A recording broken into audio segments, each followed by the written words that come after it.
The call came into the Oregon State Police Dispatch just after 9:40 p.m., but by then, whatever had happened on that stretch of highway was already long over. A lone truck driver, passing through the eastern corridor of the state, reported a car parked crookedly along the shoulder of Route 218.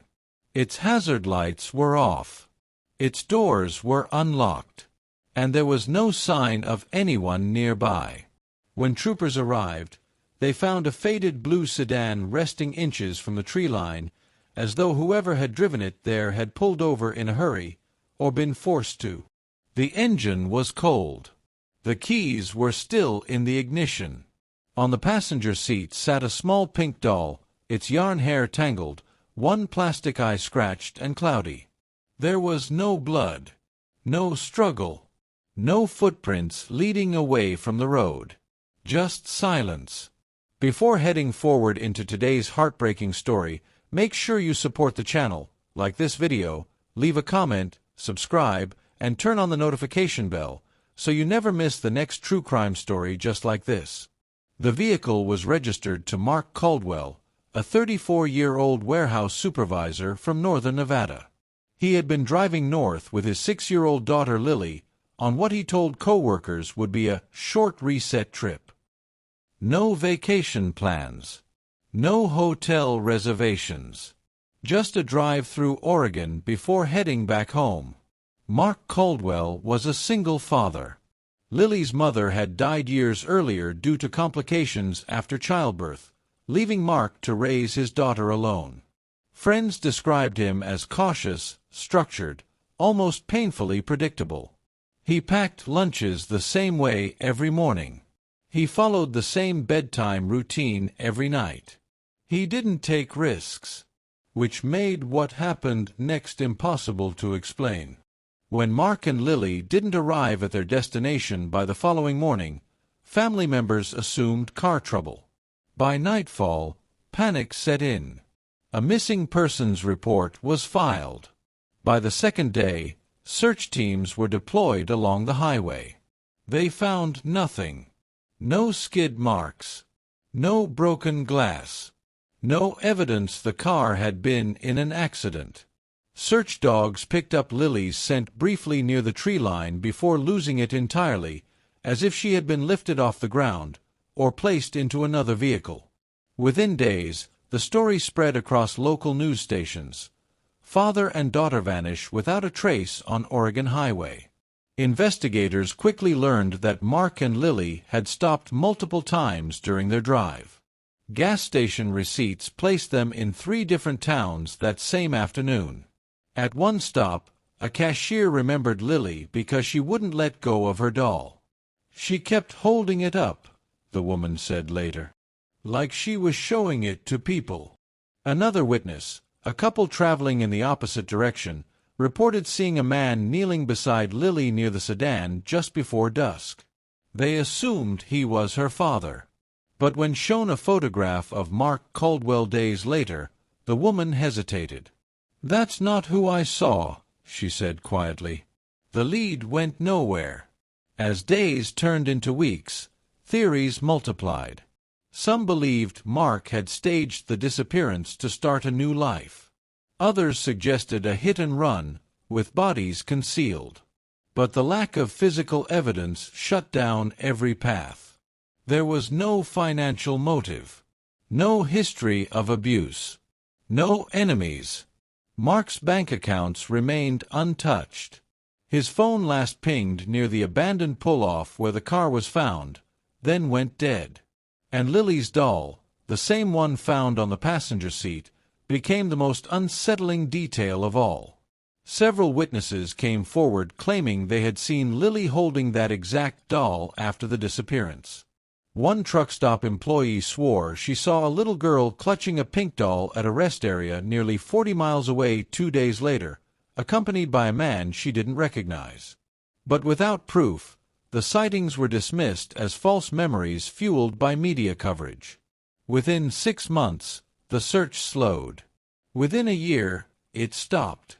The case file was boxed up and placed into cold storage, stamped with a word detectives hated more than any other: inactive.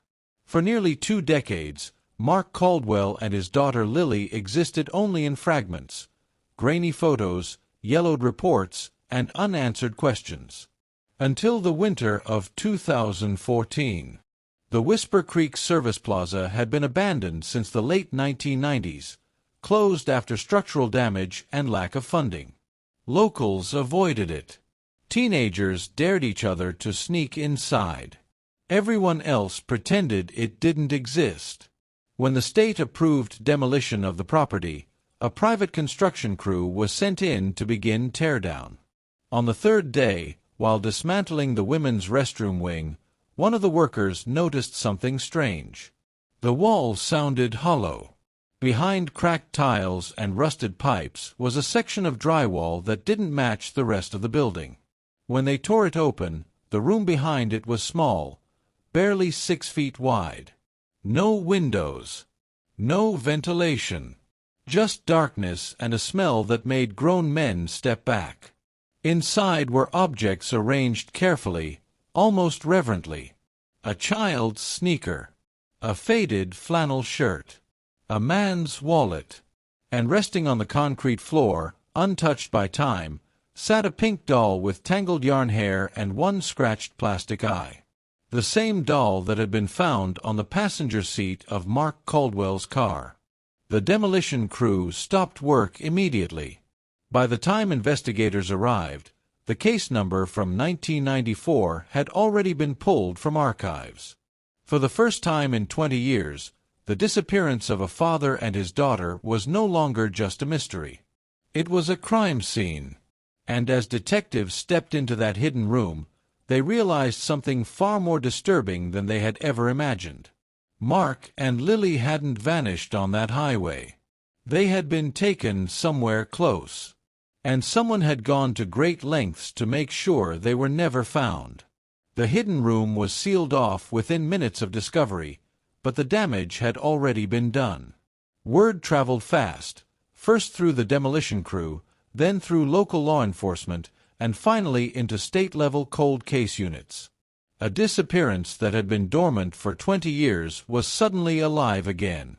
Investigators moved carefully inside the narrow space.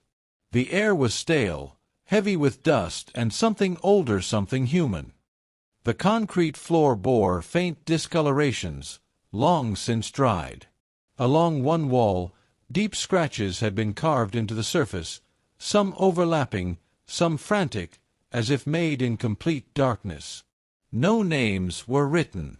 No dates. Just repeated marks, countless vertical lines, grouped in uneven clusters. Someone had been counting time. Among the items recovered were a child-sized jacket folded neatly in a corner, a man's belt coiled beside it, and a torn page from a highway map with a section circled in red ink. Forensic technicians photographed everything in place before removing the objects one by one. The doll was catalogued last. Despite decades of exposure to moisture and rodents elsewhere in the building, the doll showed almost no decay. Its fabric body was intact. Its stitched smile frozen. One eye scratched deeply enough to suggest deliberate damage rather than wear. When the item inventory was completed, there was no longer any doubt. The room had been used. Not briefly, not accidentally, but intentionally, and for a long time. The case was reassigned to a joint task force made up of state investigators and retired detectives who had worked the original disappearance. Among them was Detective Aaron Mills, now nearing retirement himself. He remembered the Caldwell case vividly. "Back then," Mills said, "we were chasing ghosts. No crime scene. No evidence. Just a car and a child's toy. This changes everything." The question was no longer what happened. It was how no one noticed. Whisper Creek Service Plaza had remained open for 4 years after Mark and Lily vanished. Thousands of people passed through it. Maintenance crews worked there. State inspectors signed off on safety reports. And yet, A hidden room had existed behind a false wall the entire time. The task force began reconstructing the final known movements of Mark and Lily Caldwell. Receipts placed them at a gas station less than 10 miles from the service plaza shortly before sunset. Traffic cameras along Route 218 were limited in the early 1990s, but one grainy toll booth image captured Mark's sedan heading north, Lily visible in the passenger seat, the doll resting in her lap. That was the last confirmed image of them alive. What reignited the investigation wasn't just the room, but a report buried deep in the original case file. 2 weeks after the disappearance, a maintenance worker at Whisper Creek had filed a complaint about unauthorized structural modifications in the women's restroom. The report was marked low priority and never followed up. The restroom wing was closed shortly after due to plumbing issues. No one opened the wall. No one looked behind it. Now, 20 years later, investigators began asking a question that made everyone uneasy. Who had access to that building in 1994? The answer widened the suspect pool far beyond what anyone expected. Maintenance logs showed a rotating list of contractors, electricians, cleaners, plumbing crews, some hired temporarily, others working under state subcontractors. Many names were outdated. Some businesses no longer existed, and several individuals could not be located. While the task force focused on the building, forensic analysis continued on the recovered items. Fibers from the child's jacket matched clothing Lily had been wearing in family photographs. The man's wallet contained a faded photo of Lily at a playground, creases worn into it from years of being carried. But there were no remains. No bones. No blood traces sufficient for DNA extraction. Which meant only one thing. Mark and Lily had not died in that room. At least not initially. That realization shifted the investigation in a chilling direction. They had been kept alive somewhere hidden, somewhere public enough to blend in, yet secret enough to go unnoticed. Then came the witness statements. A retired highway patrol officer recalled a call from the late summer of 1994, an anonymous tip about a man and a little girl staying too long at a roadside facility near Whisper Creek. The call had been logged but never escalated. At the time, officers were overwhelmed with reports and had no evidence of a crime. Another witness, a former vending machine technician, remembered servicing the plaza months after the Caldwell disappearance. He recalled hearing what he thought was a child crying, but assumed it was coming from outside, carried by the wind. He never checked. As the pieces came together, one detail kept resurfacing: the doll. Investigators tracked every reported sighting of a little girl with a pink doll in the years following 1994. Most were vague. Some were impossible. But 3 stood out. All 3 occurred within a 60-mile radius of Whisper Creek. All 3 described the same scratched eye. And all 3 involved a man who was not Mark Caldwell. One report, filed anonymously in 1996, described a man aggressively pulling a child away from a convenience store clerk after the girl tried to show her doll to strangers. That report had never been connected to the Caldwell case. Until now. The task force issued a quiet internal bulletin, reopening missing person databases and reviewing unsolved assaults, false imprisonment cases, and unidentified remains discovered in the late 1990s. Then, without warning, the investigation took a turn no one had anticipated. Mark Caldwell's phone, long considered lost, pinged once. Not in 1994. But 2 weeks after the demolition crew opened the hidden room. The signal originated from a prepaid device registered under a false name, activated less than 48 hours earlier. The message sent from it was brief, unsigned, and delivered to an old number belonging to Mark's brother. It read, "You never stopped looking. Neither did I." The phone was gone before it could be traced. But for the first time in 20 years, it was clear. Someone knew exactly what had been found. And someone out there had been watching the investigation from the shadows the entire time. The message shattered every remaining assumption the task force had been holding on to.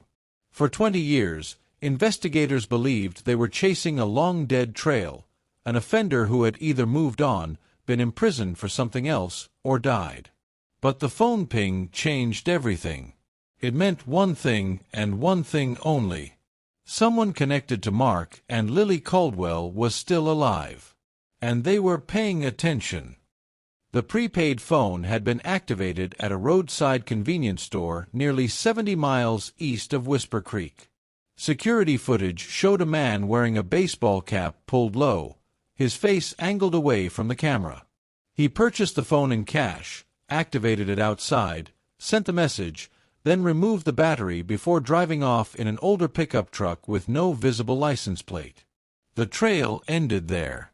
Detective Aaron Mills sat in the evidence room long after midnight, staring at the doll sealed inside its clear bag. 4 years, that object had been dismissed as a tragic symbol, a child's comfort left behind. Now, it felt like a message. Lily had been seen with it. Lily had held onto it. And Lily had been noticed because of it. The task force shifted focus again, this time away from Whisper Creek itself and toward people who worked near the highway in 1994 but weren't formally tied to the service plaza. Independent contractors. Seasonal workers. Individuals who drifted from job to job. One name surfaced repeatedly. Not because of criminal records, but because of proximity. A man known locally as Evan Rowe. Rowe had never worked for the state, but he did maintenance jobs for small businesses along Route 218, patchwork repairs, electrical fixes, plumbing work. He owned an aging pickup truck. He lived alone. And in the summer of 1994, he had been cited for unauthorized access to a closed section of Whisper Creek Service Plaza. At the time, he claimed he was salvaging scrap material. No charges were filed. Rowe vanished from official records in 1999. No death certificate. No employment history after that point. His name simply stopped appearing. Investigators located his last known address, a rental cabin deep in a wooded area less than 30 miles from the plaza. The structure had collapsed years earlier. What remained was a rotted foundation and scattered debris swallowed by vegetation. But beneath the debris, search teams found something else. A shallow depression in the earth. Excavation revealed no bodies, but they did uncover fragments of clothing consistent with Mark Caldwell's flannel shirt, along with a child-sized bracelet made from braided yarn. The soil showed signs of disturbance consistent with reburial. Someone had been there before them. The task force never announced Rowe as a suspect publicly. They couldn't. There was no direct evidence tying him to the room. No fingerprints. No DNA. No confession. Only absence. And absence, as Detective Mills would later say, can be louder than proof. As weeks passed, the investigation slowed once again, not because of lack of effort, but because every path seemed to lead into fog. Whoever had taken Mark and Lily understood how to hide in plain sight. They chose locations people trusted. Places meant for rest. Places meant for safety. The final forensic report concluded that Mark Caldwell had likely been restrained for an extended period. Marks on the belt suggested repeated use, not as clothing, but as binding material. Lily's jacket showed signs of long-term wear in confined conditions. They had been held together, and that fact haunted everyone involved. The last confirmed sighting of Lily with the doll came from a woman who never realized what she'd witnessed until years later. She described a child standing near a vending machine, clutching a pink doll, whispering to it. When asked what the child said, the woman paused. She kept saying, "Be quiet. He's listening." That statement never made it into the original report. It does now. The case remains officially unsolved. No arrests. No confirmed perpetrator. No remains ever recovered. Whisper Creek Service Plaza was demolished completely. The land was cleared. A memorial marker now stands near the site, not naming suspects, not offering closure, only acknowledging that a father and daughter disappeared there, and that the truth was hidden in plain sight for decades. Mark Caldwell's brother still keeps Lily's photograph on his mantel. In it, she's smiling, her doll tucked under one arm, her other hand wrapped tightly around her father's finger. The prepaid phone has never reappeared. But every few years, someone leaves a pink doll at the base of the memorial. Always with one scratched eye. Always facing the highway. As if waiting. And somewhere, whether watching from a distance or moving from place to place, someone knows exactly what happened on that road in 1994. They always have. Do you think Mark and Lily were taken by someone who planned everything in advance? Or was this a crime of opportunity that spiraled out of control? And who do you believe kept watching the case all those years later? Drop your theory in the comments. I read every single one. If this story kept you hooked, please like the video, subscribe to the channel, and turn on notifications so you don't miss the next case. Your support helps keep these stories alive and keeps the forgotten from being forgotten again.